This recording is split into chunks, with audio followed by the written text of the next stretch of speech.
انشاءاللہ جو مرضی یہ کر لیں، حکومت تو آنی ہے ہماری.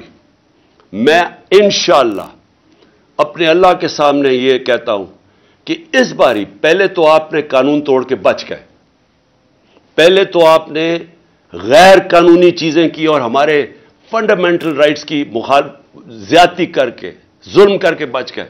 اس باری آپ نہیں بچیں گے، یہ میرا آپ سے وعدہ ہے. میں زندہ رہا، میں انشاءاللہ انشور کروں گا کہ اس ملک میں جو ظالم ہے، جو بے قصور لوگوں پہ، جو جمہوریت کے اوپر اٹیک کرتا ہے، انشاءاللہ آپ کو ہم قانون کے کٹارے میں کھڑا کریں گے. اور میں اپنی ساری قوم کو کہتا ہوں کہ آپ تیاری کریں. اگر انہوں نے 90 دن سے آگے الیکشن کیے تو اس کے بعد ساری قوم کو نکلنا پڑے گا. جب تک آپ نکلیں گے نہیں، اس کا مطلب کہ قانون ختم ہو جائے گا 90 دن کے بعد. اس کا مطلب آئین ختم ہو گیا. اس کا مطلب ہمارا معاشرہ ڈکلیئر ہو جائے گا بنانا ریپبلک.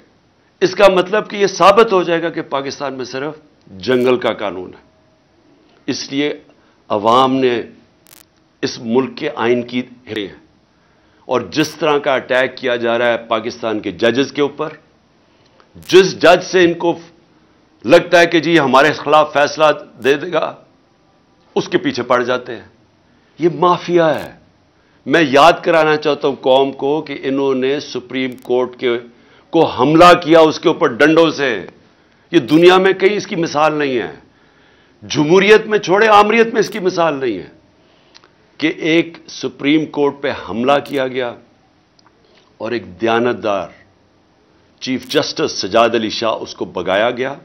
اور پھر یہ جو بھی جو تاڑڑ یہ جو ہے کوئی لا منسٹر، اس کا نانا یا دادا جو بھی تھا، اس نے پیسہ چلایا، اس نے بریف کیس چلا کے باقی ججز کو خریدا. یہ ہے ان کی تاریخ، یہ ہے وہ مافیاز. یہ کبھی بھی آزاد اور مضبوط عدلیہ کو کبھی ٹالریٹ نہیں کریں گے. یہ کبھی قانون کی حکمرانی نہیں ہونے دیں گے. کیونکہ جو لوگ قانون توڑتے ہیں، جنہوں نے کرپشن کرنی ہے، جو پیسہ، جنہوں نے این آر او لینا ہے، وہ کبھی بھی رول آف لا نہیں آنے دیں گے پاکستان میں. اس لیے میں اپنی ساری قوم کو آج کہہ رہا ہوں کہ آپ نے تیاری کرنی ہے. ہم نے جو جیل بھرو تحریک ہے وہ آغاز ہو گیا لاہور سے. میں پھر سے لاہور کے لوگوں کو خاص طور پہ جس طرح وہ نکلے اور انہوں نے سپورٹ کی، میں خراج تحسین پیش کرتا ہوں. میں اپنی سینئر لیڈرشپ جس نے خود فیصلہ کیا کہ نہیں ہمارے سے شروع ہوگی گرفتاریاں، میں ان کو بھی خراج تحسین پیش کرتا ہوں.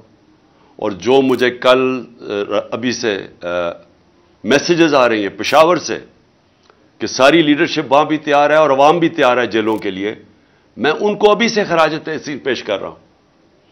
اور انشاءاللہ حقیقی آزادی، یہ حقیقی آزادی کی تحریک ہے. یہ اصل میں جو ہماری آزادی ادھوری رہ گئی تھی 1947 میں، جب ہم پوری طرح آزاد نہیں ہوئے تھے. لا الہ الا اللہ کا مطلب ہماری قوم کو پوری طرح سمجھ نہیں آیا تھا.